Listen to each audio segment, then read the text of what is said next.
Um, okay, so looks like everyone's already done it, but just had a few reminders here at the beginning. If I don't know how, hopefully this will be the last time we have to do a virtual meeting, but if we have to do more, um, then we just have a few kind of ground rules to try to make it. And I think we're all pretty good at Zoom at this point, but or Google Meet. But just want to make sure we have some procedures to follow. So first off, logging in with your name, so we know who everyone is. Uh, Looks like everyone I see on the screen has already done that. Hopefully, I have because mine just says you, so I don't know. The on anytime we're doing these virtual meetings, if you can be in a quiet place, just to cut down on background noise, that's helpful. Also, muting your microphone when you're not talking is helpful because sometimes you get feedback loop and uh, if you're wearing headphones like I am, I think it destroys your hearing capacity. Um, then also, um, there are two links for the emails, so make sure. I think everyone here is on the um, participant link. But if you ever have an issue, it might be because you signed in with the wrong link. One is just to observe, one's for the public, and the other one is for the committee members. So if you have any issues tech wise with anything at any time, you need us to stop, just tell us. We can pause until we resolve it. But so far, so good. Everybody's okay. Also, you'll notice on the bottom of your screen, there's a little hand. Since there's so many of us, if you want to make a specific comment or interject something, and not everybody is on my screen at the same time, um, uh, hit the raise hand button, and I'll show you what it does. And it lets you um, lets everyone else know that, hey, I want to contribute, and allows us to keep things a little bit more orderly. Um, that's all I have for initial discussion items. Anybody got any questions or anything before we get started?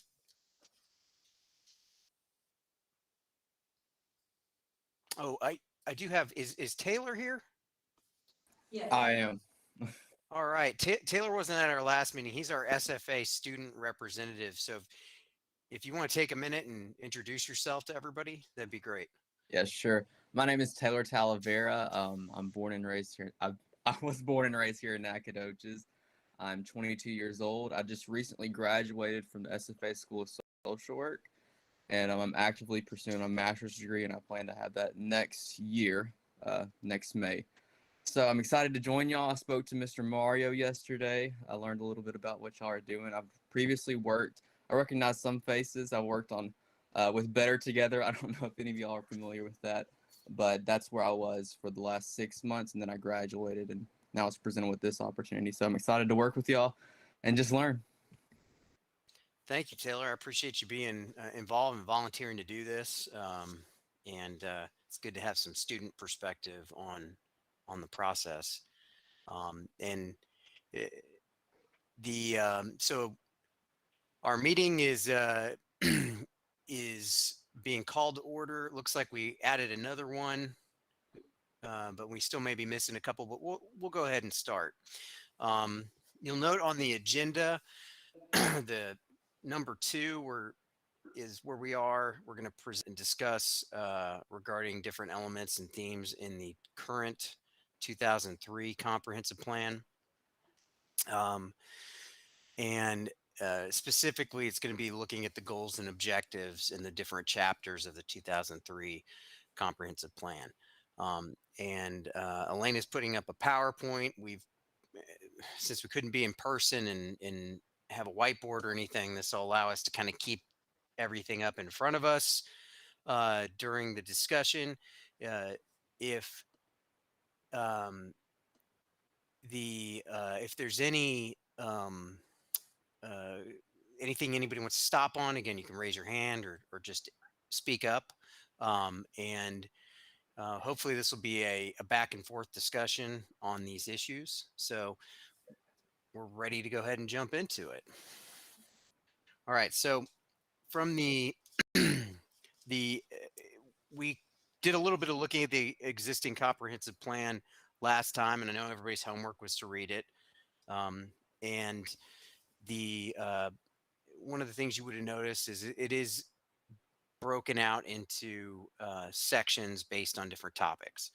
Um, one of the first ones, and maybe the first one, is the environment and natural resources. So um, listed here are some objectives that, or I guess these are the goals um, that were listed in that section. Um, First one, conservation and protection of valued environmental resources. The second is development that is compatible with the natural environment. Third, creeks and floodplain that is managed in an environmentally sound manner, ensuring continued use for floodplain management, wildlife habitat, and recreation.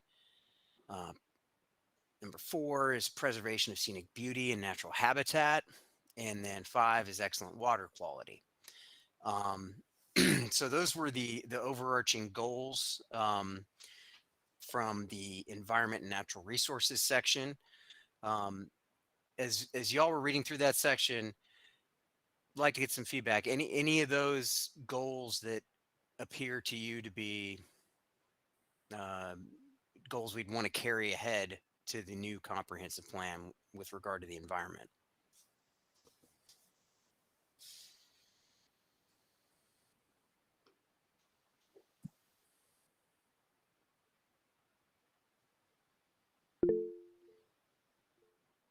Yeah, go ahead, Kurt.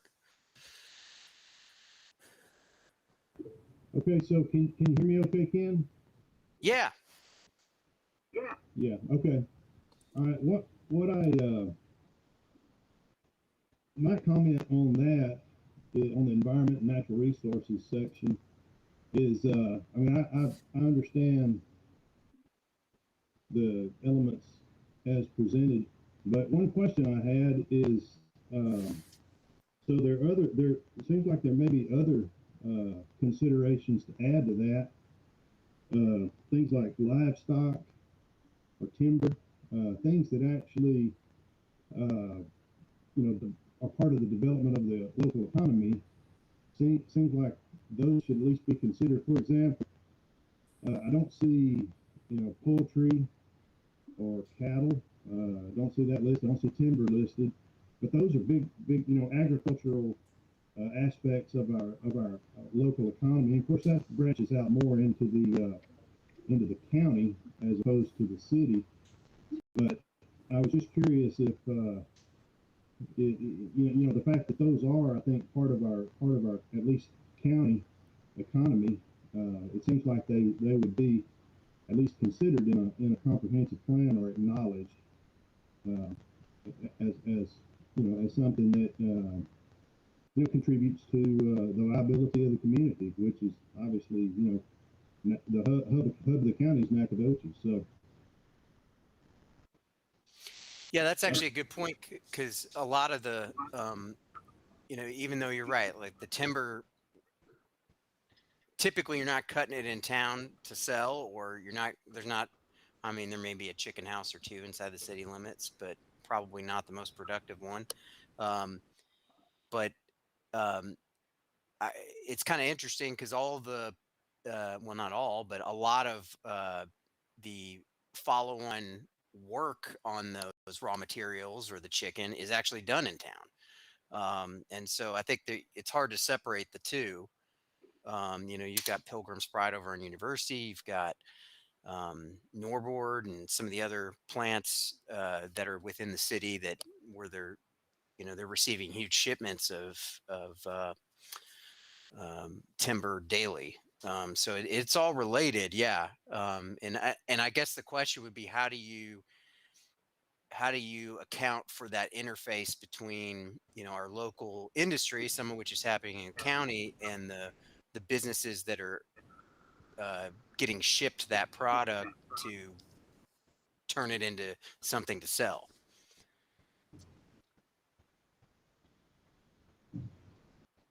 Of course, I don't necessarily have the answer to that question. Oh, you don't? I guess my reason for mentioning that is, for example, say say there was another opportunity for another chicken processor, poultry processor, was considering locating in city, inside the city limits of Nacogdoches. I don't think that's necessarily likely, but I just think that maybe a comprehensive plan could at least contemplate the local economy and speak to that in some form. Okay, thank you. Go ahead, Sydney. Yeah, Kurt, that actually kind of brought sort of a more general question I have that I've been thinking about as I was going through a lot of this, because we do tend to kind of separate, the city and the county. But even when we were talking about the fact that our population numbers don't seem to be growing, that I doubt seriously that is necessarily the case when you include everybody in the county. And like we said at our last meeting, those people don't stay. 90% of the people that are out here in Cushing, where I'm at, don't stay here in Cushing. Like, we go to town all day, every day, unless we're home. And so there are a lot of these things, I think, that, if there are things that we can do that will help maybe increase some of those chicken houses out here in the county, or people coming out here to hunt, or I think there's a lot of things that maybe we could, if we were doing that's encouraging in the county, that's bringing people more into town, into our area, and they will be coming into the city to actually shop and eat and do all of those things. Yes, Elena.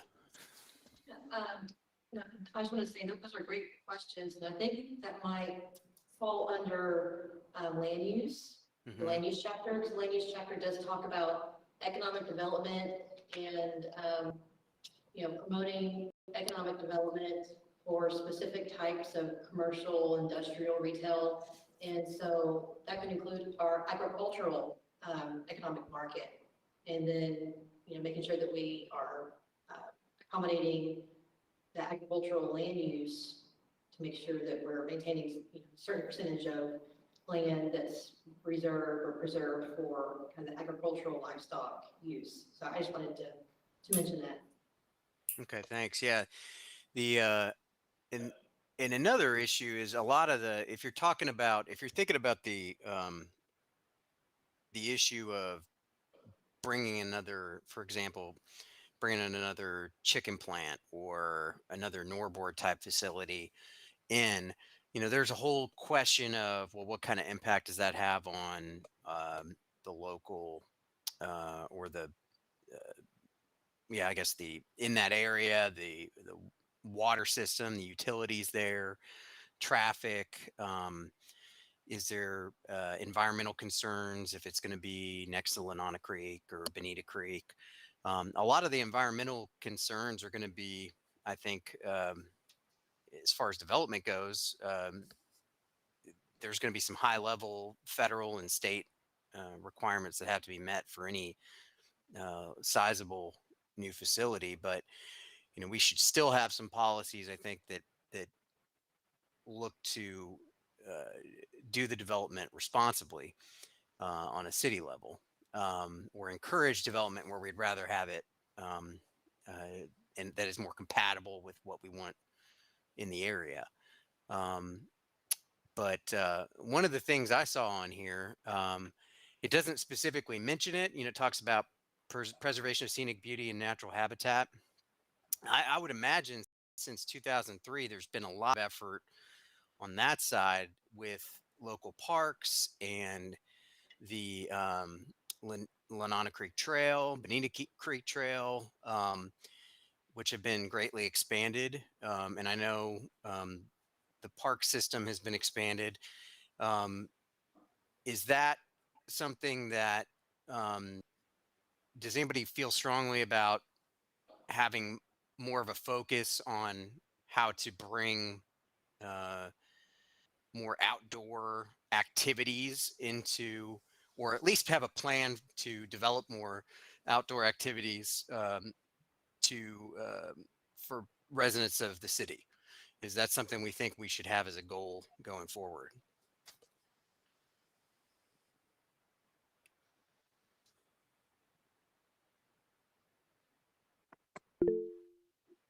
Hey, Ed, go ahead.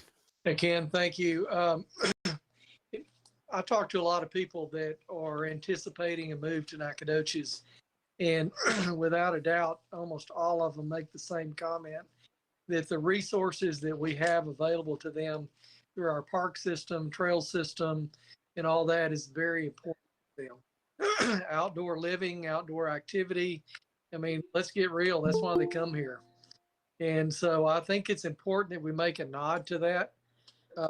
One thing that I'm a little worried about, and I guess it's, you know, the comment that was made earlier about economic development, industrial development, that sort of thing.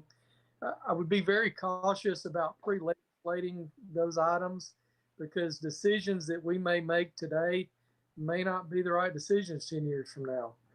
And so I think it would be nice to keep that part of it a bit vague, just get a general overall feel of how we feel as a committee and a community, but not define that too much. That worries me.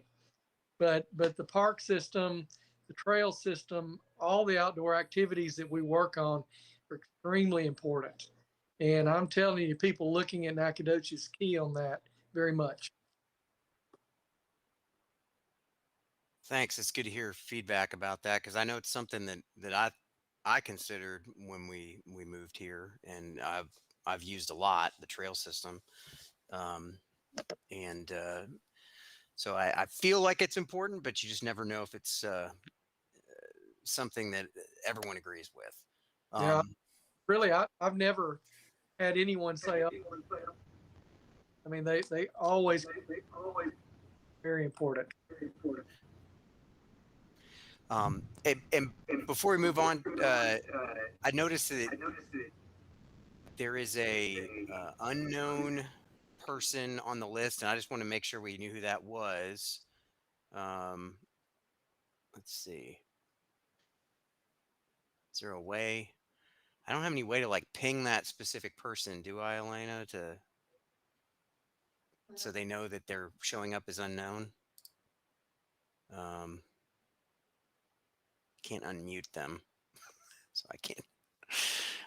Anyway, if you talk, we'll let you know who's showing up as unknown. Everyone else seems to have their name in there. So the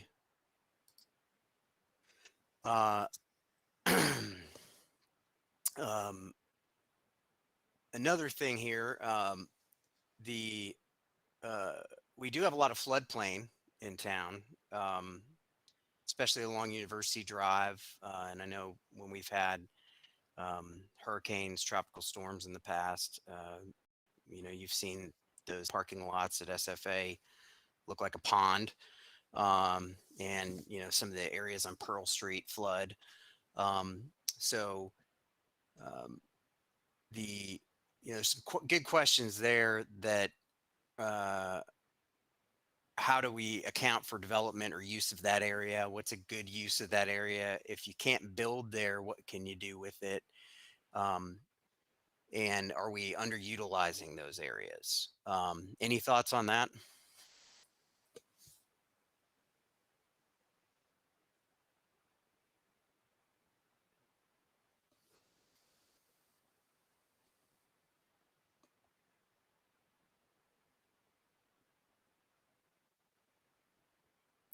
You have people raising their hands.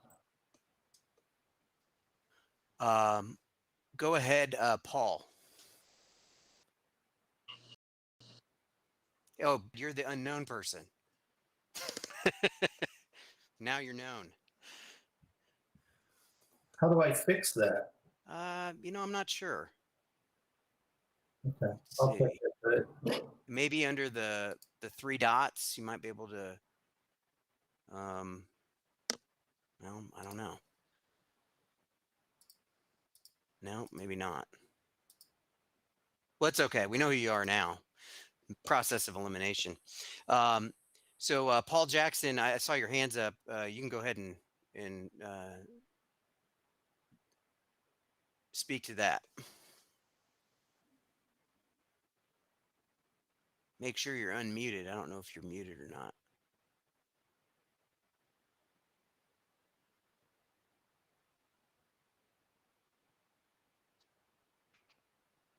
Hey, Paul. Ken, he would have to leave and rejoin, but it's Brett, so I think he'll be fine. Yeah, it's fine. Paul, for some reason we're not able to hear you. If you want, is that you, Paul? Well, if you want to troubleshoot that, I'll let Denise go ahead while we're waiting on you to get your mic working. Can I let Nicole had her hand up before me? Oh, she did? Okay. Can we let her talk first? Yeah, sure. Go ahead, Nicole. Yeah, I was just going to speak to the parks. I know a lot of people in the community do like going to the parks. And I know a big thing is they want parks to where, anyone in any age group can play. So like a mom with a toddler, and maybe a 12-year-old can go to the same park and both have something to do. And I know it's a big deal with a lot of people trying to find a park to go to that, one kid won't be bored at while the other one's having fun. Yeah, I would say parks have been one of the areas I think we've made a lot of improvements on in the past 10 years. I have young kids, and we first moved here, started going to some of the parks, and it was kind of depressing sometimes with the amount of activities there were. And the new facilities have been great, but I do think there is something there, because it's hard sometimes if it's just a park for little kids. How do you entertain the older? And I'm a big believer in parks. I like having parks. I think that it's nice to have green space in the city for sure. Is there a Nicole? Have your Parks Advocacy League, right? That's your background. Right. Yeah. I know we did a parks master plan recently. What was one of the big issues or goals that you saw from that plan, that is something you think we need to work on, or maybe that we should bring over to as a goal for the comprehensive plan? Well, no, from the Parks Master Plan, I think a lot of the results that came out of it was they were wanting to beef up the sports complexes and maybe bring in more tournament teams to bring revenue to Nacogdoches.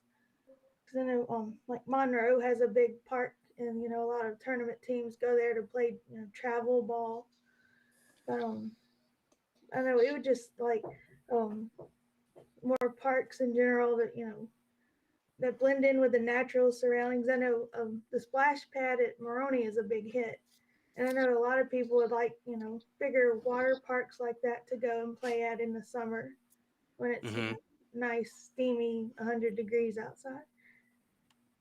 Yeah, and oh, who was that? Sorry. Oh, I'm sorry. It's Mabel Canning. Go ahead. Nicole, I had kind of an observation as well. There's, as I see it, a great disparity in the look and the feel, the amenities, the equipment, the green space around parks in some of the communities, like on the east side. And it's pretty depressing. The little Timpson Park, some of it is just a slab with a fence around it. Then you come to other areas and you contrast that, and there's a huge difference in the look and the feel and the what's put into the park. So I think there needs to be more intentionality about the placement of parks and the amenity, the aesthetics of the park. and how we equip them, and who our target audience is for these parks, because like that little Temple Park, it's tiny. There's some water coming out of there, but clearly there needs to be more attention to parks in the areas like on the east side of town. Yeah, and I know the city and the group I'm in, Parks Advocacy League, we are working on upgrading Woden Road Park. McCrimmon Park is what the sign says. We've painted the basketball court, and we're currently, or my group's raising money to get better playground equipment on that side of town as well. So the city's knows about it, and I know Pioneer Park, that was updated a few years ago, where the old tank is. Yeah, It's a really nice park now. The there's there's also a whole chapter on Parks and Rec, and since we've kind of moved over into that discussion, maybe it'd be good to move ahead and look at those goals while we're talking, and knock that one out at the same time. Yeah, sure. Mhm. And so we have two slides. This is the first slide, and then there's a second slide. And the 2017 update to the Parks and Recreation Master Plan, though the same goals are reflected here. So the goals that you see here on these slides, those are the same ones that are in the 2017. And so these are the first four, and then we put the rest of them on the second slide. So do you want to just go through those real quick? Or roughly quick, but go through those. Muted, sorry. So the goals on here, wide range of parks and rec facilities that will accommodate the current and future needs of the city's residents and visitors. A parks, recreation, open space system that is maintained, enhanced, and operated in a cost-effective manner. Cooperative agreements and coordinated efforts with other governmental jurisdictions, school districts, and private sector entities. Appropriate outdoor recreation facilities. And then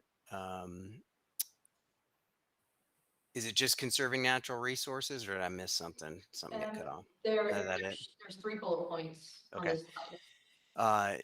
Natural resources and open spaces that are conserved through park and recreation land acquisition, open space preservation, and environmentally sensitive planning, and a pedestrian and bicycle network of sidewalks, trails, and bikeways, which connects residential areas to parks, schools, workplaces, shopping, major open spaces, and other destinations, providing alternative routes for circulation. Can you go back to the last page real quick, Elena? One of those things, the third one down there, cooperative agreements and coordinated efforts with other governmental jurisdictions, school districts, and private sector entities. Does anybody know what that means? Because I don't. Was anyone involved in that one that could I translate actually for remember us? that. Yeah.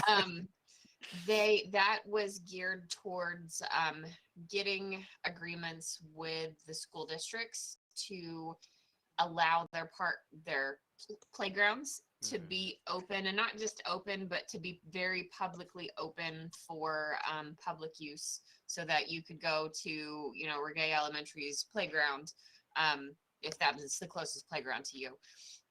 I will tell you, at the time, and it has been many years since that was discussed, the NISD administration at the time wasn't super excited about that for liability reasons, but that doesn't mean it isn't a wonderful idea and shouldn't be brought back up, because that was 20 years ago. So Okay. I see we've got some people with their hands raised. Denise, I had you before. Did you want to jump in now? Do you want me to? Because Sure. I think we went forward and then we went back. Yeah. I think what I was going to talk about was the floodplains, and Oh, sure. Yeah. so in the land use portion, I think that's the name of chapter, they, in this last one, the comprehensive plan, they talked about protecting the 100-year floodplain from further urban encroachment whenever possible. And I don't think we've done that. And I think it's a really good thing to maybe keep in there. I think only not only for the fact that it's going to flood, we hope only 100 every 100 years, but also because it's usually right there on some of these beautiful trails and near the parks and that sort of thing. So I would like to see that stay. Okay, And great. enforced. I mean, if we can do it. Yeah. Well, I know development in the floodplain is difficult to do, or maybe impossible in certain situations. And I think Elena could speak to that more intelligently than I could, but there is still some issue with existing structures, existing neighborhoods that were built inside the floodplain, parts of the university.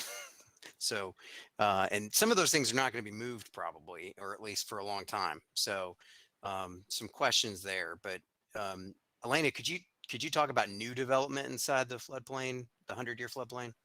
Yeah, sure. And Steve Bartlett, our city engineer, is also on the call. Steve, if you want to jump in. Yeah. That's fine. Sorry, Steve, I forgot you were on here. So, yeah, no. Steve, you want me to handle it or you want to jump in?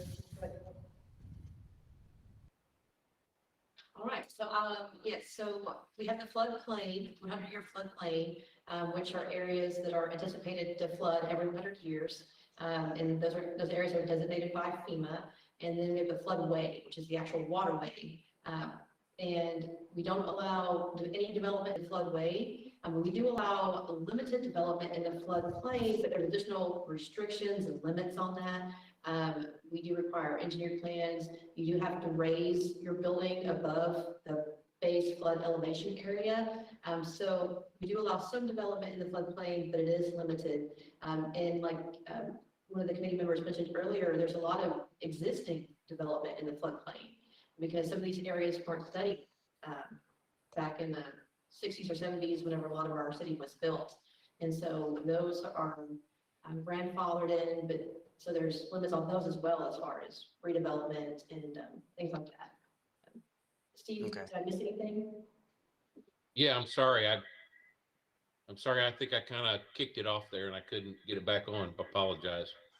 No, what you said is absolutely correct. What you've got to remember is balancing this. The vast majority of your commercial development along University Drive, and that includes parts on the east side of University Drive as well, are in the floodplain. So we have treated the floodplain as a developable area with permits and observations on how they built and how high they built, like Elena said. If we eliminated building in the floodplain, you live in a town that was built along two creeks. And so it would destroy a significant part of our commercial development or keep it from redeveloping. So there's got to be some balance to all that. And some buffering on the creeks is certainly warranted. But a no build in the floodplain would pretty well paralyze us from a business and economic development standpoint. Thank you, Steve. And Mabel, you had your hand up. You're the first one. If you'd like to jump in.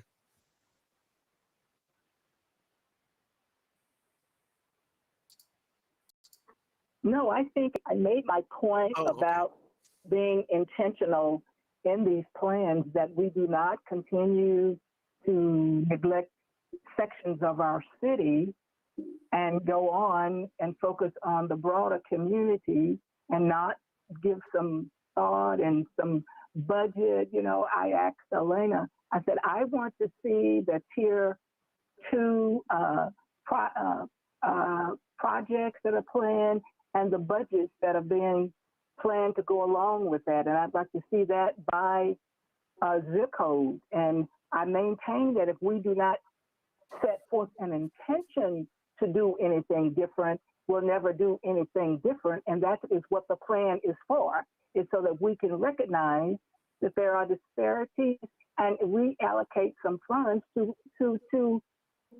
correct those disparities. And I don't want to sound like a broken record, but I do want to be understood that we can no longer just have pretty language about what we're going to do. There must be a specific plan that says, okay, let's address parks in the east side of town, for example, and let's do something about it.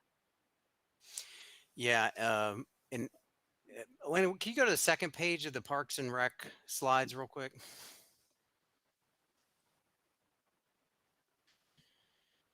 Yeah. So, and it is noticeably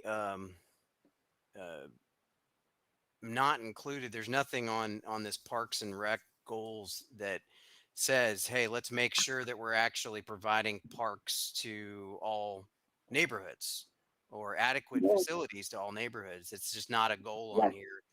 Mhm. So perhaps that's something that needs to be. I agree with you. If it's something that we think is important, we need to just come out and say, "Hey, this is one of our goals." Yes. Otherwise, it gets lost in the mix. Because you could spend a lot of money. I I think we personally, I have a big love for uh, making things walkable and especially around the downtown area. I think it'd be great if we had more sidewalks, if we had more bike paths, but that's expensive and there's only so much money. And so, if our goals are you could spend all your money on sidewalks that you have in a park budget or in a Yes. recreation Mhm. budget and never address some of the historic issues that we have. So I think that is a good point you're making. That and it's noticeably omitted from this list of goals. Yes. Uh, um, Kurt, you're the next in line with your hand up. I don't know if you left it up or if you had another comment. Just want to make sure I got to you. Yeah, thank you, Ken. Well, I was just going to say we kind of bounced around here, so I'll try to stay on task with my thoughts. But so we worked back over in the environmental and resources section, and we got off on the discussion about parks. Yeah. And someone has already reiterated what I was going to say, that there is a section in the 2000 the plan that we're reviewing, that's dedicated to specifically to parks. So that in and of itself, addresses the fact that that's an important issue, and I agree. I think it's appropriate to have that section in there. Certainly, at some point in time, it seems like maybe the discussion needs to be focused on strictly that section and take some of these comments under consideration. But then we were talking about the protection of the floodplains and those kind of things, and I agree. There's limited ability to develop inside those areas. Some of those areas they make great parks. Again, so much of these desires can be accommodated by funds, and there are funds available to do some of those things. Like you said, Ken, you can't get in a situation where you have to be careful about what are the important aspects of the city budget. I mean, we talk about the environment, preserving the environment, which is a noble thing to pursue. Then we talk about parks, but there's certainly a whole other sections that I assume we'll get to discussion, and everybody can weigh in on their ideas on those. But at the same time, Steve mentioned a minute ago the idea of if we take natural resources and we view that as a limiting factor, then we feel like we run the risk of killing our town and our community. And so, but because we limit commercial development, and personally, I don't think that's what we want to do. But I do think that we need to, in these discussions, we need to be aware of and cognizant of that balance. There is what is practical for the future of Nacogdoches. And so with that, I'll go ahead and let somebody else have the floor. Thank you for that, Kurt. James, you had your hand up. Yes, that's in reference to the parks and the statement Ms. Canning made. I certainly feel the same way living on the south side of town. I think that there is a disparity in where parks and maintenance of parks are taken care of in our community. And I would like to see that. I know you saw that thing there that you listed about agreement with the school districts. That, I don't know that it's a possibility or that it's not a possibility, but we do have schools throughout the Nacogdoches City, and they have playgrounds. And if there was some way that we could do that, then there would be access to everybody that lives in those neighborhoods. But I don't feel that at this point in time. I mean, we need to start thinking about the whole community, and that's including the east side and the south side, north side, west side. And that's just my thought. Thank you very much. Sydney? Sorry, no, we're kind of jumping around. I was going Yeah. back to what Kurt and Steve were saying. Yeah. I wonder if, because I always think about the way the Woodlands looks, that somehow they've managed to, you can be in the middle of the Woodlands and it feels like you're in the, the middle of the woods, and then there's a Walmart behind somewhere. So I'm just wondering if maybe there's a way we can kind of see what some of their policies are, or like how they got to that point where they seem to be able to have preserved at least some of the resources. Maybe they haven't. Maybe it just looks like they do from the outside, and they've, maybe from an environmental perspective, they've done a terrible job. I don't know. But it seems, at least from what it looks like, that, you are very clear that they are still in Piney Woods, and they clearly have not slowed down their economic development and commercial development. So I just wonder if maybe there's some way we can kind of see what are some of the ways that they did that.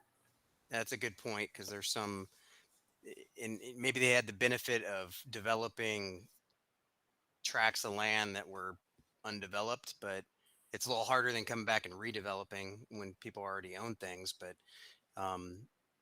it does look intentional, and it looks nice. I agree with you there. Kathleen? Oh, you're muted, Kathleen. Sorry, that's one That's of my okay. common errors. It's okay. I think everyone's comments are just wonderful. I wanted to add one other perspective, and that's that many of the things we're talking about might serve multiple purposes.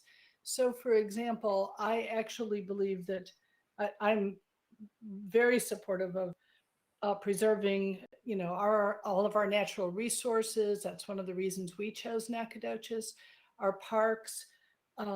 Also, making sure we preserve even the fish and the creeks as healthy creeks, but also at the same time, we might be able to pay more attention to our history, to all the histories of our community. So, for example, we might be able to develop a park at the same time we're celebrating African American history, and develop sites within the park that people could understand about our history.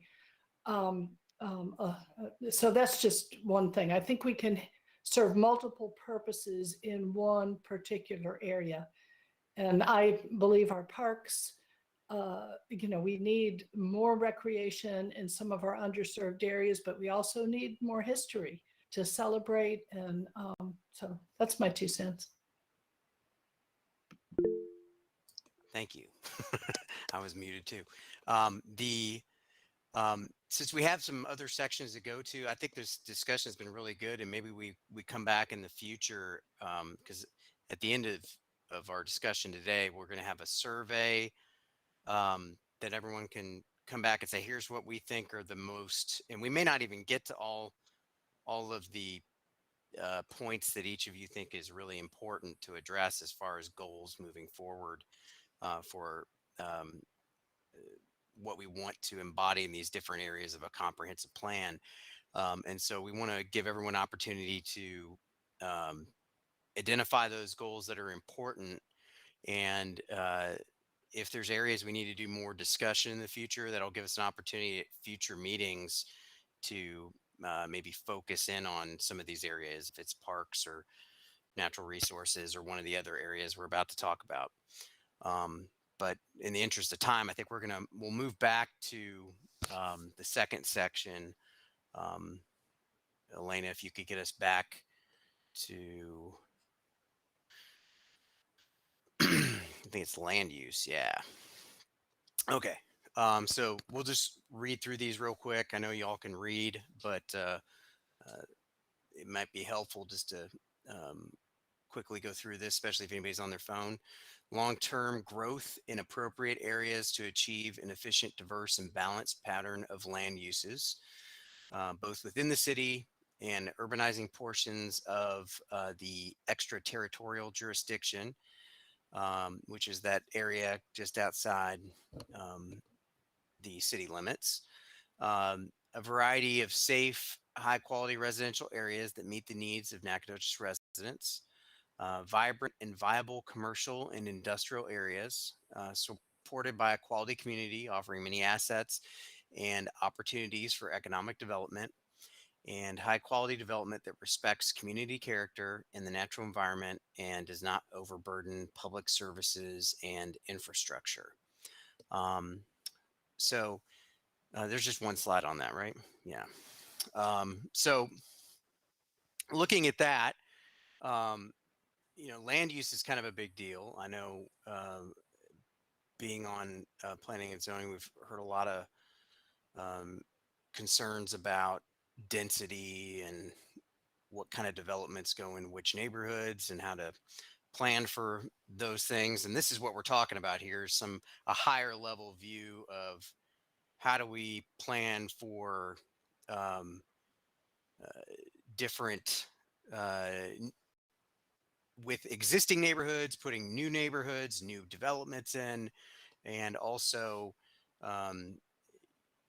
doing it in a way that basically respects what the community currently has and not overburdening our fire, police, water system, things like that.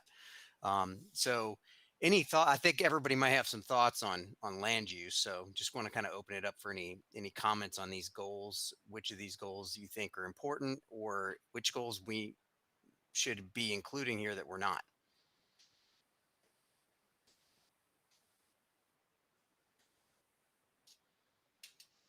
And I'll ask a pointed question. When and where should we allow high density development?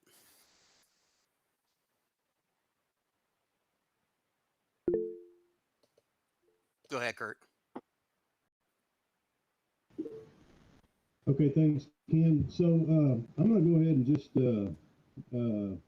throw this out there that I just think quite candidly and frankly that the community of Nacogdoches, at least the people that I talk to and hear from on a regular basis, I don't think the community embraces the idea of high density housing, high density populations. I think the attractive thing that Nacogdoches has to offer is just the opposite of that. I think people come to Nacogdoches because they want to be spread out. They want to have a yard. They want to have a neighborhood with single family homes. And so I think the idea of establishing a priority for the community to promote and develop high density population housing, I think is dangerous to the Nacogdoches community. Yeah, and I understand that. You're right. We're more of a rural setting, even though we're kind of unique because of the university and some other factors here that kind of make it a little bit more urban in some areas.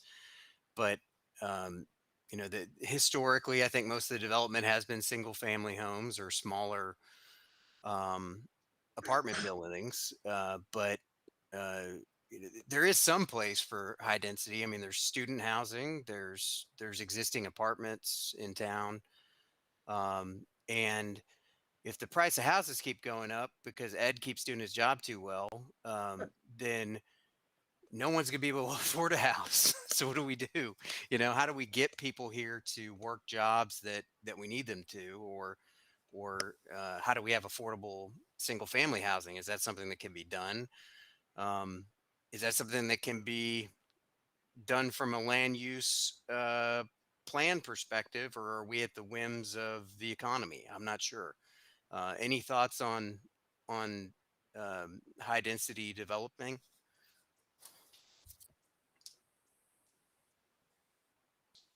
Go ahead, Ed. I got you first. Sorry, I Yeah, no, that's didn't see you up there. no. I Kirk's comments, but as we grow in industrial development, as we grow as a community and create more jobs, there's going to be a section of the community that wants apartment life. We have very few complexes in town that are non-student, and the ones that are there are the occupancy rates are nearing 100%. The thing that we deal with is that our rental rates are not market. So when a developer comes in to build an apartment complex, they see rental rates that probably don't justify new construction. So, what happens is then you have, a group that comes in that's been in that does the affordable housing projects, and, here we go. And so you just don't know what the best course of action is for the community, and that needs to be vetted out. But let's take another angle that I think is awfully important. We have a zoning map. That zoning map's been in place for a long time. We don't allow spot zoning. So we already have areas of town that are R4 designation. I think we need to do a comprehensive review of the zoning map to see if anything's different than what we want as a community, because, to figure out where those go, I mean, we've already determined that on our map, but, nobody's reviewed it in quite a while. We do a lot of uh-ohs, and we go back and rezone when things aren't right. But, where is it? Are R4 properties where they need to be? Is it something that we want as the growth of the community? And I think, student housing at this point probably is in pretty good shape. But, as SFA grows, then yeah, that'll make a difference too. We need to look at single family, multifamily housing right now, because I think that's our more immediate need. Okay. Steele?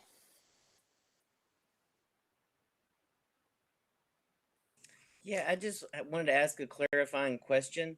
As we've talked about high density development, we didn't really give any parameters for what that means. Is that one apartment complex? Is it more than one? How many units? I was just looking for some clarification. Yeah, and I think that's an open question, to be honest. I think there's probably a limit. I don't think we're going to get a high rise, in in Nacogdoches, but there's probably room for developments that are kind of similar to what's been built recently, which I think is mainly student housing, but like the lofts, or is it the Legend, the one on North Street where the Hyder house is?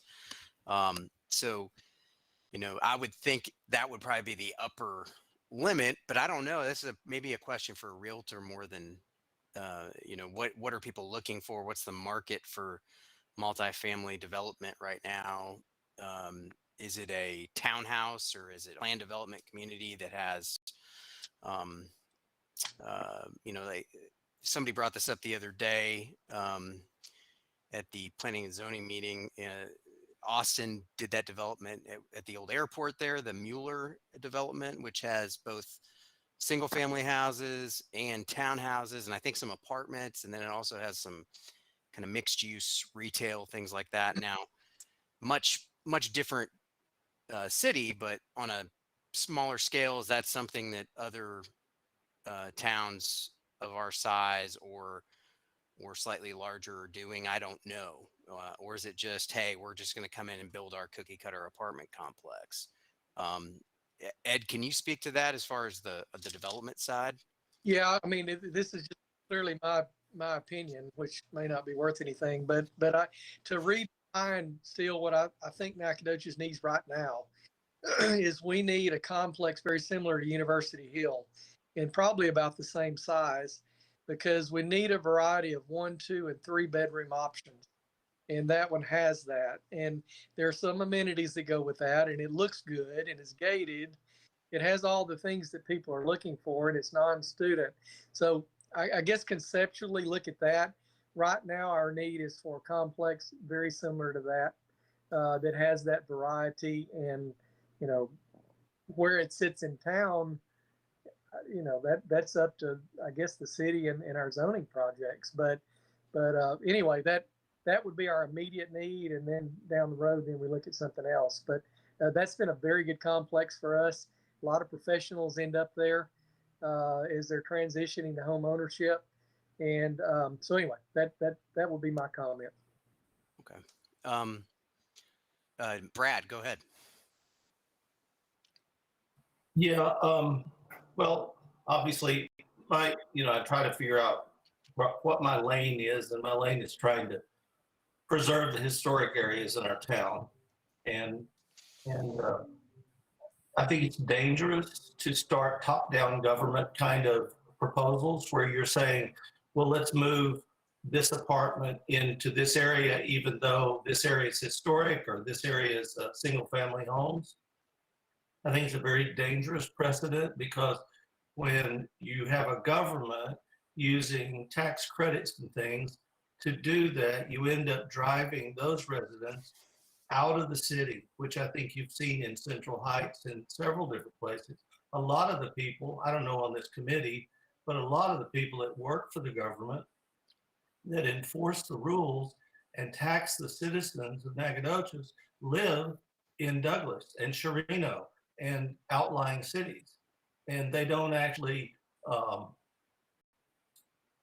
they don't walk the walk. They're not taxed the same way, even though they get to make the decisions. So that's the kind of thing that concerns me, is designating these places and then using the city's sort of heavy hand to build apartments that maybe the people in that neighborhood, they're not, I think you're wrong in saying they're racist or NIMBYs or whatever. There are people that live in a certain neighborhood, like the last land and planning zone battle that you guys had on Harrison Burke. Those were just neighbors, and they wanted to preserve their neighborhood. And I think we get off step a little bit there. And just to clarify, I never said anybody was racist personally. I don't think. No, I know. I'm not Just accusing, you're not accusing anybody on this panel, but you hear talk around town and people comment on Facebook and they're saying, well, you just don't want that because you don't want it in your backyard. But you're out in Douglas telling us where to put it, so that's, it's a little honest on my part, but it's me. Mm-hmm. Okay, thank you. And I think part of, if you look at, I think this is where goals sometimes, in the desire to be inclusive and say, okay, well, this describes multiple different things we're concerned about. They sometimes fail because, if you look at this fourth one here, it says high quality development that respects community character. I assume that in the discussion process for that gobbled up historic neighborhoods and making sure that things are compatible with the surrounding community. But, it doesn't really, it's stated in a way that's kind of vague and non-committal. So it's not clear that that's really a priority or not. So maybe that's one of the things we need to do on these goals. If we feel strongly about protecting historic neighborhoods, for example, maybe we need to just come out and say that as one of the goals. And by trying to be maybe we're trying to be too cute by being too inclusive on some of these current goals that are in the comprehensive plan. Go ahead, Brad. And actually, your historic neighborhoods are some of the most inclusive, most diverse neighborhoods in Nacogdoches. it tends to be the more wealthy neighborhoods on the edges of town that are more exclusive. So I think they put historic as being some kind of protective people, when in reality it's everybody. That we're the whole palette of Nacogdoches. I mean, I think Ed was right. I think we need to look at our zoning, but not look at it to water it down, but to clarify it and to say, this is a neighborhood.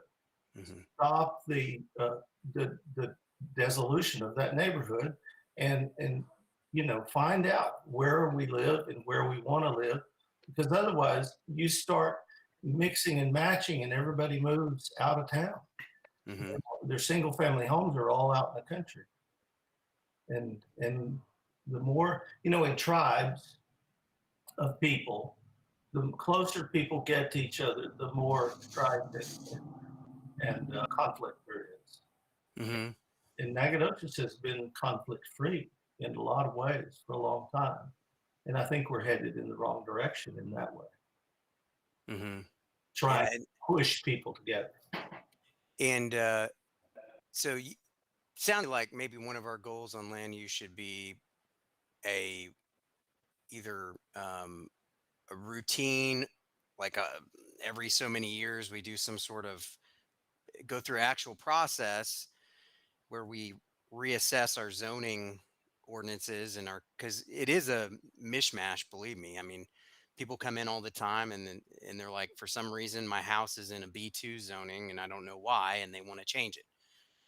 And so I know there's legal impediments to doing full scale rezoning, but perhaps that should be a goal, is reassessment and assessment of current zoning on a regular basis, so that we can make sure that things still reflect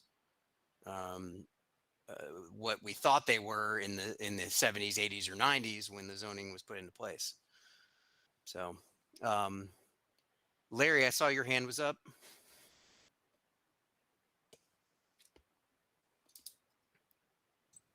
Yes, I was just going to make a point. The sort of introductory section on page 5.2 into this. There was a point there on building neighborhoods, which I think is very important, that we need to maintain and maybe enhance. I didn't really see that carried out, though, in this section, even though that was in the introductions. I didn't see it carried out as strongly in the goals and the objectives and the actions as it was in the introduction. Some of it is over in chapter 8, but I think even in chapter 8, some of that got lost. So I would just like to say that, I think that we need to emphasize that. I think that's an important part of our community and has always been an important part of our community. Neighborhoods and maintaining the integrity of those neighborhoods and the character of those neighborhoods, I think is very important. Okay, thank you. Kathleen, I saw your hand was up as well.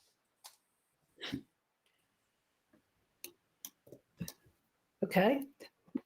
Took me a while to get off mute. I support both what everybody has been saying. I think Larry summarized it, that we have to protect the integrity of neighborhoods. Maybe we can actually have a goal, as you suggested, Ken, of preserving neighborhoods, preserving and protecting neighborhoods. Add that one, and then add an additional goal of preserving and protecting historic neighborhoods. And I loved what Ed said, and I'd like to get it specified about reviewing legacy zoning, because that has been, we have had spot zoning. And that's really partially because of the legacy zoning being misinterpreted as something that we need to have. I hope I didn't kick Ed Poole out of the meeting by supporting him, but because he just left. But, he just but sent me anyway, a message and said he had to jump off to another meeting. I know, I'm sure. But I do think that reviewing legacy zoning is critical. And that probably isn't a goal, but it's an action step in both preserving historic neighborhoods and preserving our regular neighborhoods. So those are really three very specific comments. And I think Larry has his hand up about that too, or something. Yeah, Larry just put his hand up. Go ahead, Larry. Yes, I was going to say, which I didn't say earlier, that I was pleased when I read through the old plan. I thought it was a very good plan. I thought there were a lot of great things in it, many of which didn't get implemented for one reason or the other. And I think there's a lot of valuable stuff here that we don't need to ignore and we need to maintain and keep on the agenda. Thank you. And I think land use is something we're going to have to come back to probably more in depth because it is kind of the 800-pound gorilla in the plan. And I'm sure comments written comments afterward will probably reflect that. But I do want to move on so we can hit some of the other areas. Kathleen, though, go ahead, and I saw you put your hand up. Yeah, I just wanted to say that throughout this plan, I think we need to keep almost all the goals that we had before. Maybe we should be saying which one of these do we not want to keep, and same with some of the action steps. But so I'm just supporting what Larry just said. I agree. Some of my concern, I'll be honest with you, especially in this land use section, is maybe the goals are too vague or too aspirational and not specific enough. So maybe it's hard to disagree with the way that the goals are written, but it's like, what is it telling me is really important? Or how do you use this goal to weigh against different options? Or how do you put teeth in it? Right. Yeah. Go ahead, Steele. I just want to reiterate exactly what y'all both just said, that it'd be nice if they were actionable, a little bit more action to them. Mm-hmm. And Kurt, go ahead. Yeah, thanks, Ken.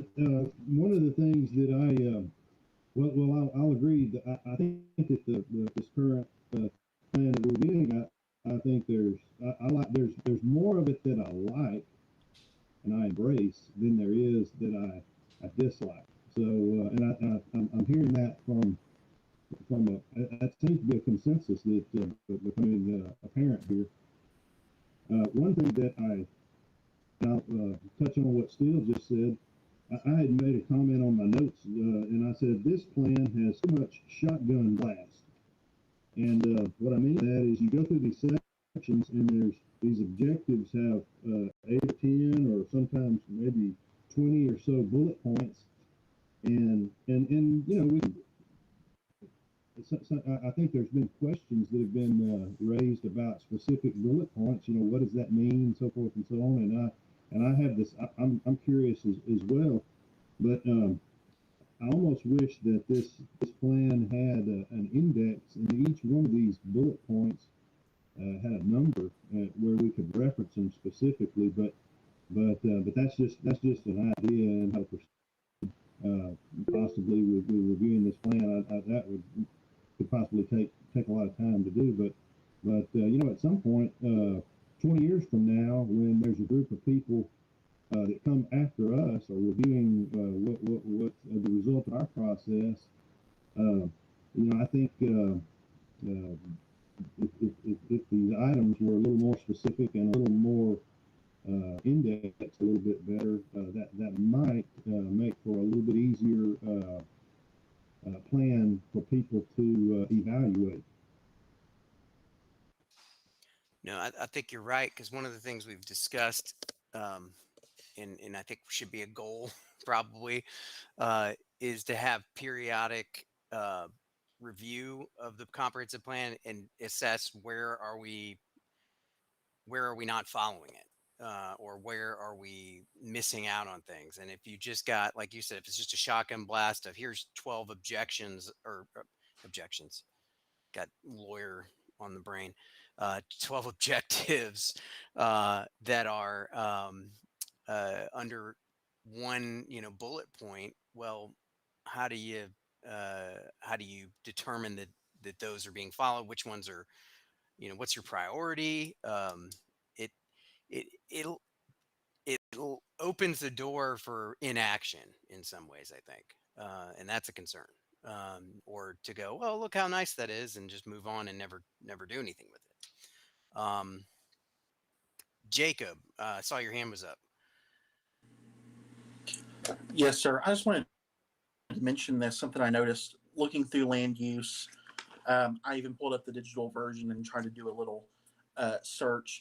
There's no mention of I-69, and I know that's coming, and it's just it's something to think through what our priorities are for that interstate, because it's coming and it has a lot of potential, but just something I wanted to mention there.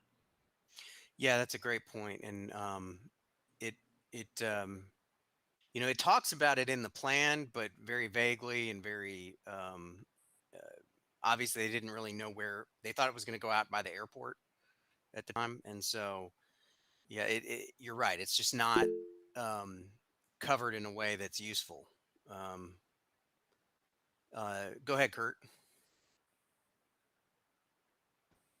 Yeah, so with regard to I-69, I am aware in one of these, in some of this information that the city provided us, it does talk about that. I think that's one of the tasks of this consultant that may assist with this process. But with that said, I know that in 2003, when this plan was developed, and Larissa pointed this out to us at our last meeting, and Ken, you just mentioned it, I-69 in this plan was to go out by the airport. And then somewhere along the way, a group of people got together and basically, for whatever reason, determined that they need to be changed. And I'm curious what the thinking was that went into that, because obviously there was a lot of effort put in place to make the decision for the route that was chosen in this plan, and then something happened to that changed that. And so the reality of that is that whether that was a good thing or bad thing, it is what it is. The community now has an ongoing process, a portion of I-69 that's being developed here in town, and that's only going to extend into the future, and it's going to take place in an area that is that wasn't chosen by this plan. And so just the fact that action happened causes me to ask the question, why? And I'm sure there's some people that at the city that could probably speak to that and maybe clarify that. But the other thing there that comes to mind is that I certainly don't profess to be an expert at anything, let alone determining how to lay out an interstate. But I do know that there's you can go online and review specifications for interstates that suggest that in urban areas, I think the exits are limited to a mile apart, and in the rural areas, I think they're more like limited to 5 miles apart.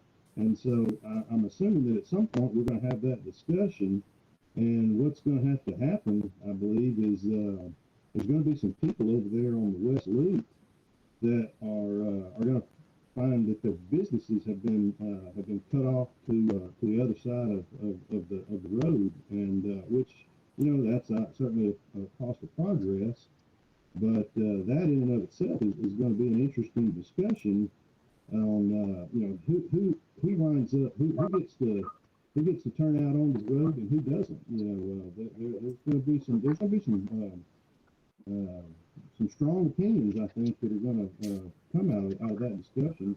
And certainly, it's our job with this comprehensive plan to address those. So anyhow, I just would say that people may want to begin to give that some thought and formulate their ideas as those conversations happen. That's a good point. It may be a good time to kind of segue into the transportation slide while we're talking about it. Uh-oh.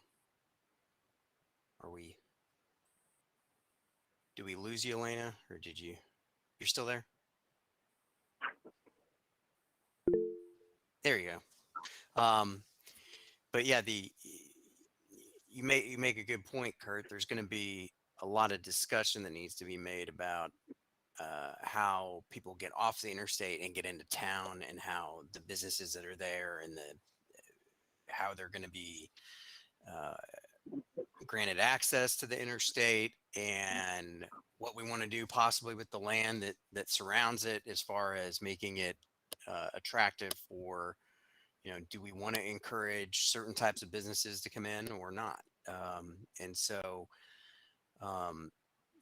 there's a lot that has not been covered, and part of me is glad that that if we go forward through this process, there will be a interstate corridor portion of the plan, because it's just something that hasn't been done at all to this point. But looking at transportation in general, here's the goals here: constant coordination of land use and transportation planning and implementation to ensure viable development outcomes for the long term. I mean, it applies everywhere, but especially applies to the I-69 corridor.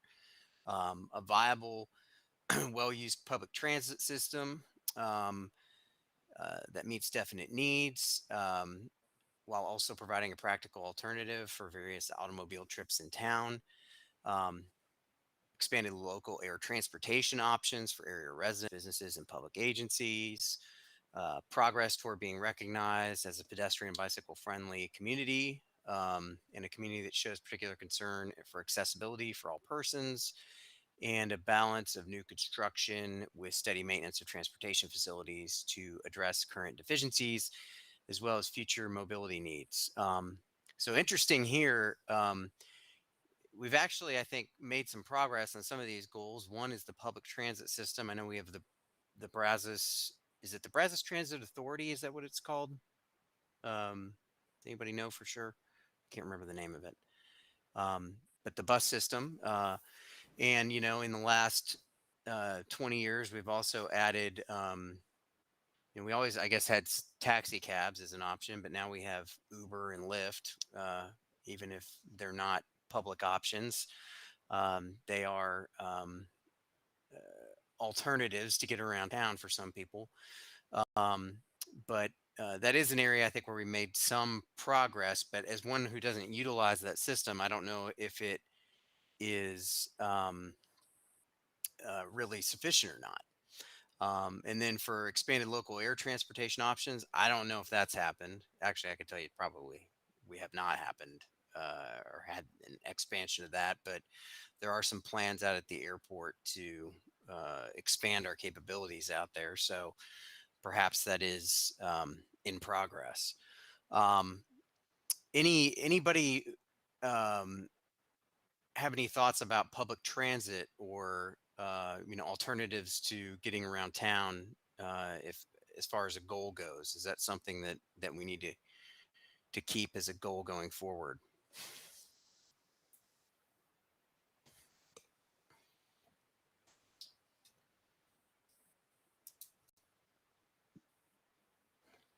Go ahead, Sydney. Hand raised.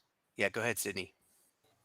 I mean, obviously, I think this probably needs a little more of an exploration of the resource for this, or the cause of this. But the fact that we had 14 pedestrians killed last year seems like we're not doing something right when it comes to pedestrian safety.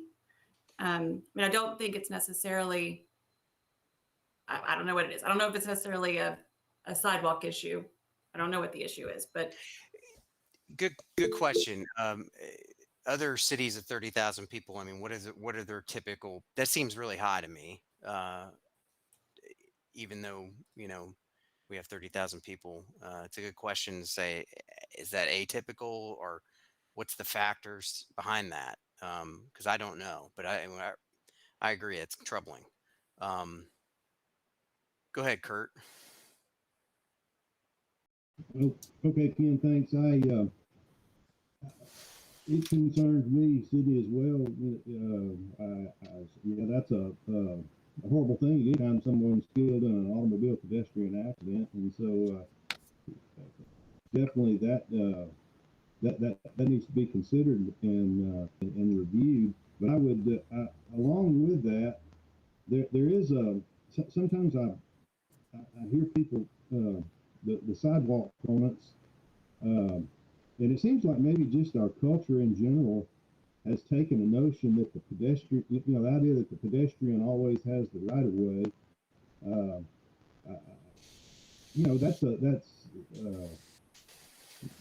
That may be the case, and that's probably the courteous approach. But at the same time, when we're talking about different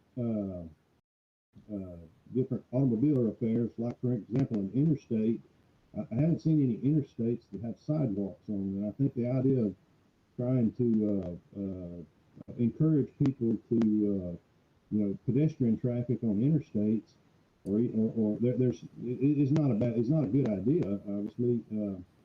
And so I don't know where the breaking point is. I think the idea that in a neighborhood, in a smaller street, it does have sidewalks or can have sidewalks. Yeah, that's a great place to encourage pedestrian traffic. But sometimes I think that the idea that the notion that pedestrian always has the right of way could be contributing to the question that city asks, and I just think that we need to be aware that in high traffic areas, we might want to encourage, from a cultural standpoint, that maybe pedestrians need to be a little more cautious, and certainly drivers need to be cautious as well. Everybody needs to be cautious. But anyhow, that's my comment there. Okay, thank you. I got Brad and then James.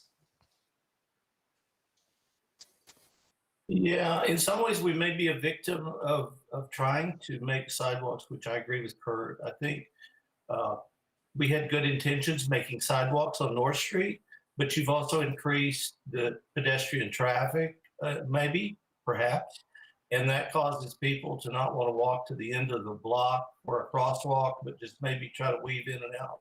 I know they have done that at SFA for years, trying to get to Chili's and things. The other thing I've noticed, and maybe it's a COVID exclusive kind of thing, but people seem a little bit more edgy and angry these days, and they drive faster, and the mufflers are louder on North Street. I don't know. I live close to there, so I don't know what that's about. But my other concern is the more thoroughfares you make out of town, in this town here, the more traffic. In other words, say for instance, you widen a street, well, you're not going to have more bicycles and pedestrians on it. You're going to end up having more traffic combined with those trying to ride a bicycle and walk. I think if you would decide, well, I want this to be a more pedestrian oriented street, then you need to narrow that traffic down so they'll take a more free flowing way. And I think North Street is not the place to start.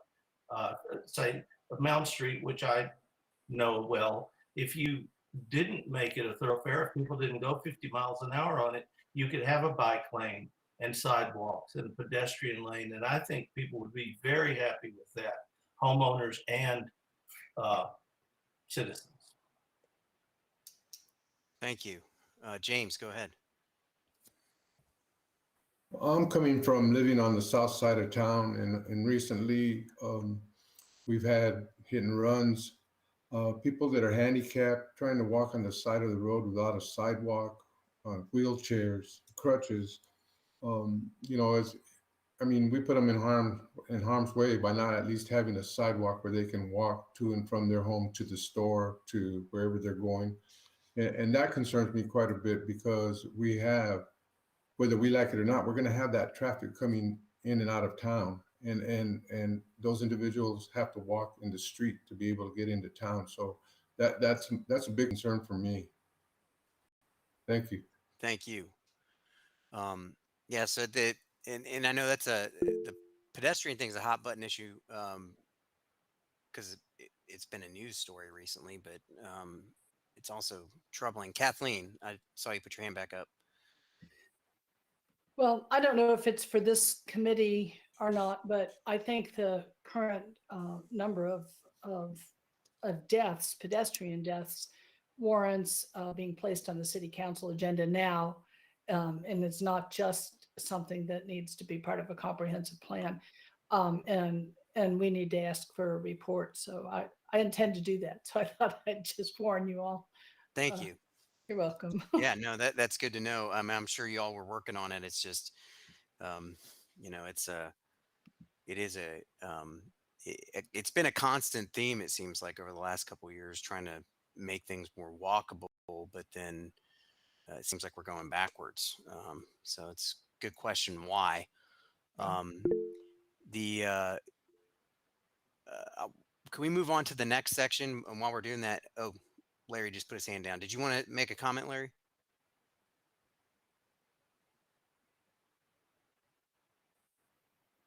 Okay, we'll move on to the next section. If you want to chime in, feel free to put your hand back up.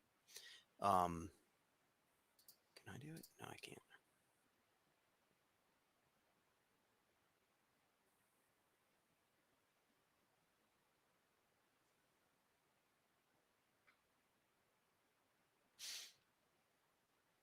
All right. Talking about utilities. This is as one of the older towns in Texas. I'm gonna say the oldest, and with some pretty old systems around. This is probably an area that is out of sight, but shouldn't be out of mind. So increased capabilities and capacity of the potable water system, increased capabilities and capacity of the stormwater collection and conveyance system, efficient and cost-effective use of treated water supplies, and increased capabilities and capacity of the wastewater system.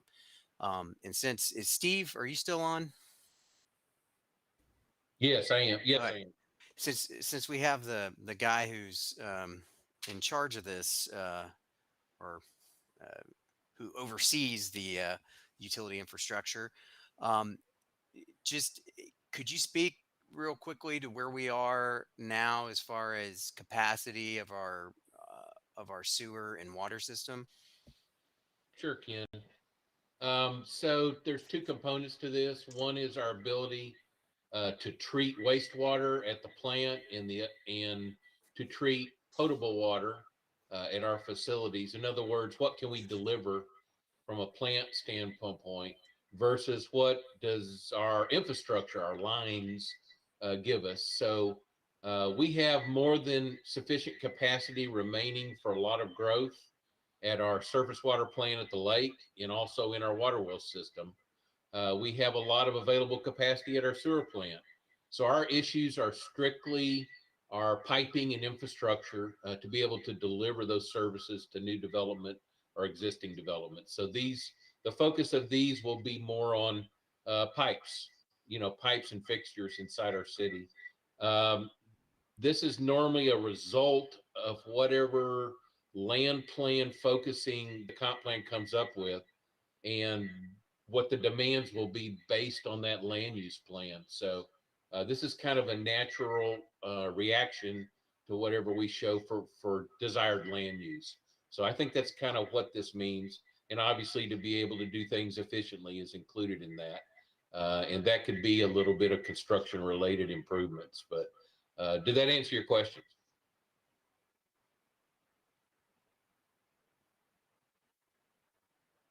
as far as including these as goals in a future plan, um, where do you see some of the and I'm asking you just because um, I'm aware anecdotally of issues, or I've had clients who come in and they're on a major thoroughfare, but for whatever reason they don't have a sewer line running accessible to their property. So I know there are issues around town that would affect future development and cost for developers and capacity. But what do you think are the biggest challenges or areas that need to be focused on going forward? So again, I think there's two areas of answer to that, Ken. One is, are we going to proactively look at growing into new areas to develop new greenfields, new development footprints, kind of outside where we're currently developing? And if so, an I-69 corridor is probably the heart of that discussion. And so if so, then we need to look at extending new infrastructure to make those areas viable and developable. The other answer is we have a lot of overloaded systems right now. University Drive, downtown, we can pick it. So as we not only look at new land use, we probably need to go back and say our sewer lines are running at double capacity, and some of this just needs to be replaced, not only because of age, because it's undersized. So this study is not a detailed engineering analysis, folks, but it will help highlight our troubled areas and make some recommendations for some larger replacements that we ultimately turn into capital projects list. So, I mean, we'd like to see recommendations ultimately in the comp plan, and you've got hopefully engineers that are on staff of whoever we select as a consultant that will be helping us with that analysis. I think this is the 30,000 foot description of what they'll be doing in more detail. So I think we need to look proactively at utility extensions to open new areas up if that's what we want to do development wise. And then also proactively look at funding, replacing our very, very old infrastructure that's significantly undersized. Okay, thank you. Go ahead, Kurt. So with what Steve just said, Ken, it sounds like he gave us two bullet points to add to the four that are already there under utility infrastructure. One is obviously new development, and then two is how do we take care of the pipes that are the old pipes that are inadequate now. That's all I mean, Steve said it a whole lot better than I could. Yeah, I agree.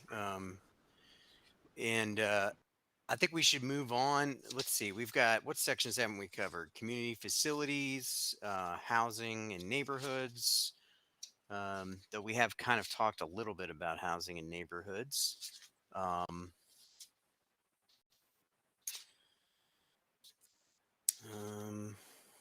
We already talked about Parks and Rec. And then there's historic preservation. Okay. I'll tell you what, why don't we move on to community facilities and services. Elena, if you can go over to that slide for me. Here we go. All right. So here we have 3 bullets. Police department that fulfills its mission and duties with adequate personnel, facilities, and service provision. Same thing with the fire department. And then an adequately staffed and housed public library, able to meet the high expectations of local patrons for a range of information services. So pretty simple there, but it's got 3 big areas and expensive, 2 of them at least are expensive areas for the budget. Any comments there? Go ahead, Kurt. You got your hand up. Yeah, Ken, so thanks. I would like to say that I personally feel like that Nacogdoches community has a superb has two outstanding departments. The police department, I think, is wonderful, and I'll say the same thing about the fire department. I think both of those entities are outstanding. And so, with that said, the one of the things that I think is not addressed in this current plan is the idea of garbage collection. And for example, I think the citizens of Nacogdoches probably have an expectation that they're going to set their garbage out on the curb, and somebody's going to come along and pick it up and take it somewhere. And that's a reasonable expectation, but that's a service that's provided that it's clearly not addressed. I haven't found it anywhere in this plan. And so I'll take that a little bit further, and I would think that a comprehensive plan of this nature would contemplate. I'm assuming that a lot of that winds up in our city landfill, and at the very least, I would think that the acreage of that facility, the age of it, and possibly the remaining capacity, at least ought to be mentioned in some type of a future plan that suggests that we're going to be okay in that department for another 20 years or 2 years or 50 years, whatever that may be, because if at some point the community is going to get to that limit and probably don't need, I think 2 years would be a danger to approach. So and then that would further factor over into land use. If the current landfill is approaching a limit, which I have no idea where it's at, then the city's going to have to be looking somewhere else and allocating resources to for another landfill, or pay to have it shipped somewhere else, or at least it's going to have to be dealt with. So I'd like to see that as at least something that's considered here. It's a good point. I hadn't thought of that at all, actually. Denise, go ahead. When I was going through and reading the comprehensive plan, I kept coming up with which ones of these things have been done. And I mean, I think that would help us to know, so that we know what we need to talk about. So if some of the firehouses have been fixed, I mean, I think there was some of that in there. And I mean, I don't know any of that stuff. So I think if someone could go through and kind of tell us these things have been done, then we won't have to, even talk about them. They're not even on the table anymore. Yeah, and it's a good point too. And I think I don't know if it'll be next month or the meeting to follow. We are going to get into the weeds on some of the things that have actually been accomplished, or where we lack action or haven't accomplished certain goals. I think as far as the fire department goes, and I'll punt this over to Steve again with maybe you can comment on Kurt's question about the landfill capacity, because that's something I hadn't thought about. But that plus fire department locations, I know that's something that's being considered, looking at where the population is and where some of our legacy facilities are, whether we need to either build new facilities or renovate old ones. Steve, do you have any comments on that? Sure, and I'm unable to hear Kurt at this end of City Hall, so I apologize. I assume the question was about our current and future landfill capacity, Ken, is that correct? That's correct. Okay, just a short answer to that is we have over 20 years of capacity left with our current footprint, and we are working this year to begin a major permit amendment. And it'll probably take a couple years to get that through the state, that we hope will increase us upwards of 40 years. So having this document support that need would be great. but that activity's underway, and that's kind of our goal, is to try to get hopefully 4 decades worth of capacity. Okay. And then, as far as, well, I'll tell you what, since we're running long on time, we could talk about facilities at a future meeting, but that is something I think we need to go back into. And, it's one of the areas where the city can actually spend money in a neighborhood and go in and develop things.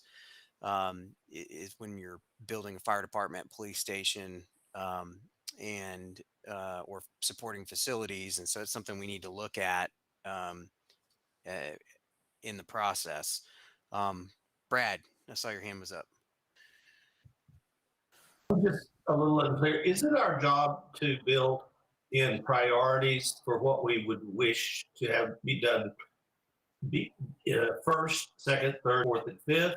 Or is it just general priorities all over the place? Well, I think, as a steering committee, it would probably be helpful to rank what our priorities are, if possible, because if we just give a list of 15 things to as, hey, here's what we've talked about, to a consultant or whoever's trying to implement a plan or craft a new plan, seems to me like that wouldn't be as helpful as something that's ranked and said, here's our first priority, and so we better not ignore that one, even if it's hard. I think that sounds right. Yeah. But yeah, that is, if we come up at the end of this process, we want to say, here's a document that kind of summarizes what we've decided as a group are our priorities.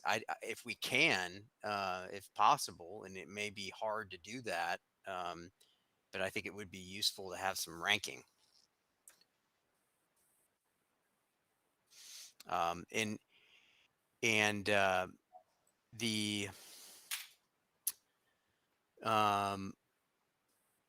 Let's see, on I'll tell you what, we'll skip over to the housing and community, housing and neighborhoods,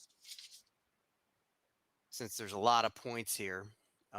And let's see, what haven't we done yet, Elena? Since you've got the slides in front of you, I think we haven't done historic preservation. Yes, historic preservation and the housing and neighborhoods chapter. And we also want to leave some time to let the committee Wrap things answer up. any questions about the FAQs. Yes. And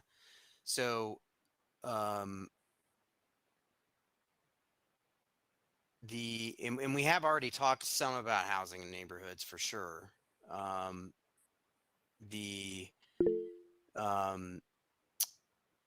think that I don't want to spend too much time at this, because I do want to get into some of the other agenda items, but I do think we need to spend a little bit of time. Kathleen, I saw your hand was up. I was just saying it's awfully late. I would rather not rush through things. Yeah. And slight them. I mean, that's my thoughts. And we're already seeing people kind of leave. Drop off. Yeah. Hey, And hey, I'm Ken, wonder- I'm sorry, Kathleen. We can always continue the the discussion in the February meeting. We don't have to finish everything today. Yeah, I think I would say let's come back to respect everybody's time, since we've been going at this for almost 2 hours now anyway. The sections we haven't addressed today, we can come back and hit those in February, if that's all right with everyone. And perhaps we could have them, I mean, I know it's a lot of work, but numbered, and maybe even a little bit of what we don't need to address that we've accomplished. That might help us to then get more focused on, because on some of the areas, I'm thinking some of the things we did cover, we may not have actually added things that we want to make sure in the plan too. Does that make sense?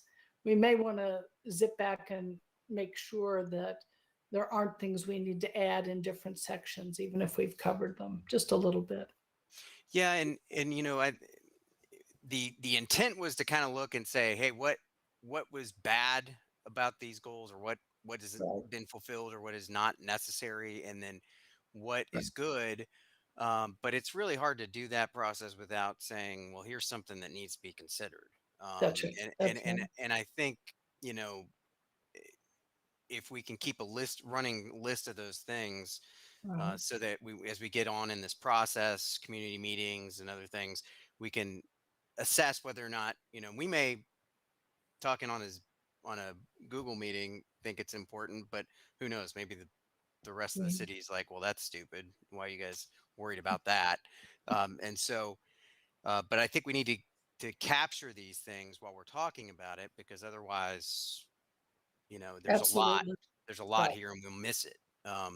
Absolutely. Thank you for that. So opening back up the agenda. So we have an FAQ document, that's number 3 on our agenda, which I guess city staff's put together regarding the process and what we're doing on the committee. So I'm going to turn it over to Elena. Are you going to give that? Yeah, I'm just Okay. I'm sharing my screen again, and let me see. All right, can everyone, hold on. Okay, so can everyone see my screen? This document that I Yes. pulled up? Okay. So we just wanted to take a little time to go over this with you guys. These are questions that city staff get asked a lot about this process. And so what we did is we compiled these questions that we get asked the most. And then we had city staff and some other partners provide answers to these and help us answer them in a way that everyone can understand, because we're aware that we deal with these plans every day, and we're involved in this process on a daily basis, but not everyone else is. And so we try to break it down into a way that everyone can understand, even if they weren't involved on day one. So our goal is to have these answers and make sure that everyone on our committee understands these answers and the process and how we got here. And if we need to tweak some of these, we can. And then we'll start putting this information out on our social media channels, sending it to Daily Sentinel, and making sure that everyone has a chance to know the background of the process and know where we're going. And because we know people are really busy, they have busy lives, and they've got a million things going on and a million different things that they can focus on, we wanted to make sure that everyone, again, just had the opportunity to get caught up with where we're at and understand where we're going. So the goal is to have you guys review these before we start putting them out into the community, because we don't want our steering committees to ever feel like they've been taken aback or that they don't know what we're putting out. So we want to make sure y'all reviewed them and that you guys understand all these things so that we can make sure the public understands them as well. And so if there's an answer to one of these that we've written and you're still thinking, I don't know what you're trying to tell me, or I don't understand this answer, please let us know so we can make sure that we've written it in a way that we're not skipping any steps essentially, and that it's easily digestible. And so we just wanted to get your feedback on these. And so if you have any questions, if there's something about one of our responses that bothers you, or you actually have a question that's not listed that you've already been asked, we'd like to make sure that we incorporate those. And so with that, I'll stop talking and see if any of the committee members have any questions about these questions and answers that we put together. And I see, Jacob, you've got a hand raised. Yes, it's not a specific question regarding the FAQ, other than, will this be translated in Spanish? Yes. Okay. Kurt, you have a question? Yes, thank you, Elena. The question number 5 talks about the government accounting regulations are complex, or the answer says that the government accounting regulations are complex, but generally only money collected through utility bills can be used for utility construction. That I know it's late in the hour, and I probably don't need to get into this discussion, but I'm curious. So the maintenance of of the pipes that Steve talked about earlier, our sewer pipes and outdated pipes and water pipes and so forth and so on, is that come strictly from the utility collections, or certainly there's other money in the budget to maintain those? I'm just curious. That seems a little restrictive to me. Yeah, Steve, do you want to answer that? Elena, you'll have to can- repeat it. We can't hear Kurt here at City Yeah, Hall. so Kurt's question was on question number 5, it goes into detail question number 5 is, why don't we spend the money budgeted for the comprehensive plan on badly needed water and sewer improvements instead? And the answer is that the plans that are proposed and the funding for those have to be taken out of the city's general fund, which can't be used for water and sewer improvements. And so generally, with government accounting regulations, we're more restricted than private funding regulations. And so generally only money collected through utility bills like water and sewer bills can be used to fund those utility construction and repairs. In Kurt's question was, that seems really restrictive. Are there no other funding mechanisms for those types of improvements?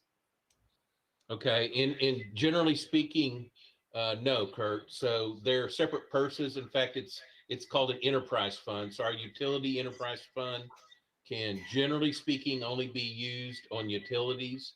And I said it was a complex regulations because there are some minor exceptions to that. For example, that utility fund pays a part of my salary, and so there's some diversions that can go on, but no. And so that's why when we evaluate our capital needs for utilities, we have to look at what our specific utility revenue is and not our general ad valorem tax revenue, because we can't commingle those expenses or those funds. So yeah, it is that restrictive. So are our rates too low to maintain what we have? Is that a fair conclusion? I just feel like I've got to be missing something here. Steve, Kurt's comment was, is it an issue with our rates? Our rates aren't high enough in order to, accommodate that. And I think some of it is that we have a lot of aging infrastructure that we haven't adequately funded the maintenance of. And so, that stuff accumulates over time. And then you have a larger bill in order to pay, essentially, and as if you would have, provided additional maintenance in the interim. But Steve, do you want to expand upon that? Well, and of course, the answer can be kind of complex, but in general, we've deferred maintenance for a long time. In other words, we spent $1 million when we needed to spend $2 million, on infrastructure issues, because that's all we could afford at the time, Kurt. So yes, we've accumulated significant deterioration that has come home to roost. So our rates won't support the borrowing needed to do 100% of what we need to do, just as our tier 1 priorities. I think in round numbers, we're easily at 60 million of needs. And I know we just presented to Kathleen and to council all those capital needs, and there's more needs than there's funding, and more needs than ways we can fund it. But yes, correct. So some of that's from deferred maintenance. Some of it's from just general needs to grow the infrastructure based on capacity, and our rates have not necessarily kept up with those needs. So we will continue, and we're actually underway talking about doing a new water rate study right now, just to evaluate how we can do and handle those rates, and also address these new capital project needs. All right, thank you, Steve. Kathleen, I saw your hand raised. Larry's is raised first. Oh, sorry. All right, go ahead, Larry. And then I'll speak. Okay. No, actually, Kathleen's hand was up long before mine went up. Well, okay, all I was going to say is, are you expecting us to approve this document or tonight? I would rather take time, and there's some things that I have concerns about within there, but this is very late in the evening to be going through that document and to say this is something that we approve of, or that I would suggest we have time to look at it, and it approaches into other areas too. So it's not a. Yeah, primarily we wanted to make sure that everyone understood the responses, and, ask if you had any concerns or you wanted clarification on these or I thought they should. I do have concerns, but I'd rather not at 5:28 start raising some of them. So maybe give us some time to look at them and. Yeah, Ken, you want to go ahead? Yeah, I was going to suggest giving everyone some sort of deadline to submit comments. Written comments would Okay. probably be more efficient since there's so many of us. And I know you probably would like to get this out before our next meeting just because of the questions you're getting. But I think if you could give the group a week or two to get comments back, so we could address those before maybe before this is published to the city in general, that would be helpful. Okay, yeah, we can share this document with the group so they can edit it, make comments on it, submit those. We'll compile them, and then we can respond via email. So I think that, and then we can go from there. Go ahead, Larry. Yeah, I wanted to clarify. I want to understand when we say government accounting regulations on number 5, that is government accounting regulations at what level? Federal, state, local? So the city follows state, generally state administrative code, and they control the way we look at funds and how we manage money in a city. And So so the that's what that's implying, that there are government accounting regulations. A lot of those are state regulations, and I'm sure there's some federal fingers in there somewhere. So but they do control the way we handle our funds and manage our money to protect you in the public. Understand. So the state administrative code says that you can't use the general fund money for utility improvement. That's generally correct. Yes. That doesn't really allay my question, but anyway.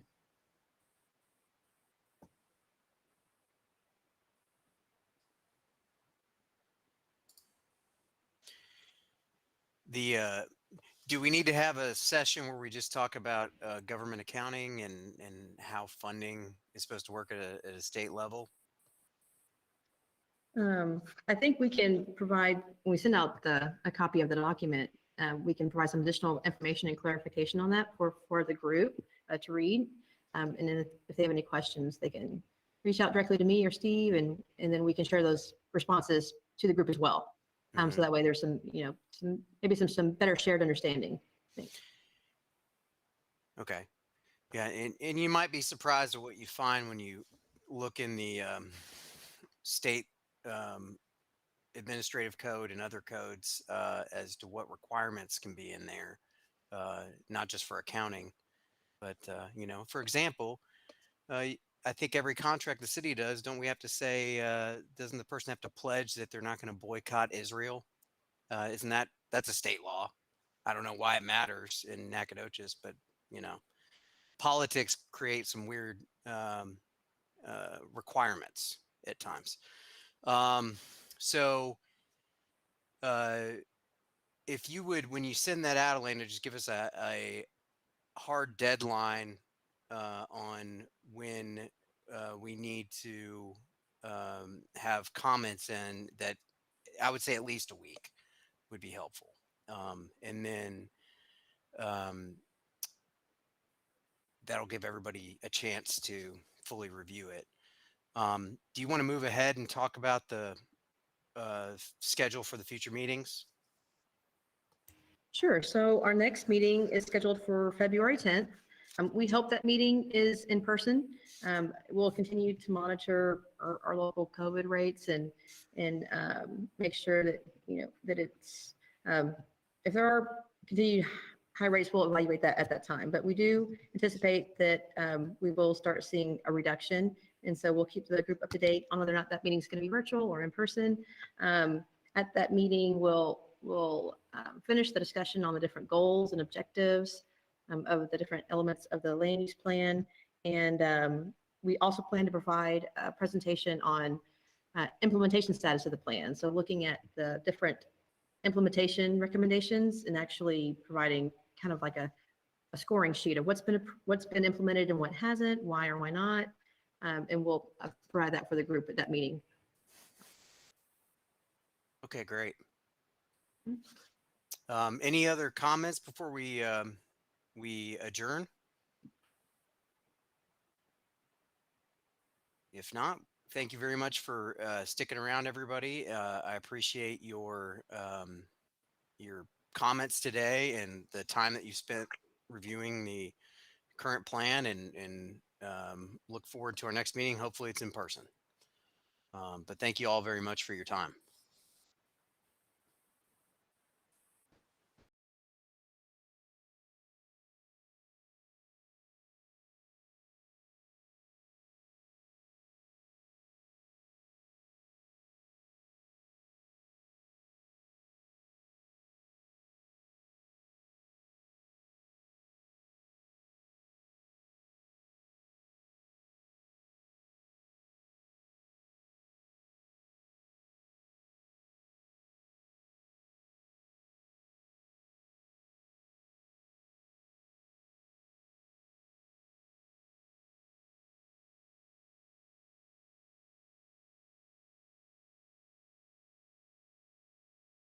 In 2007. One of the concerns I had was that everybody on this side had very short driveways. So what we have are driveways that have two cars. You can park two cars back, side by side. So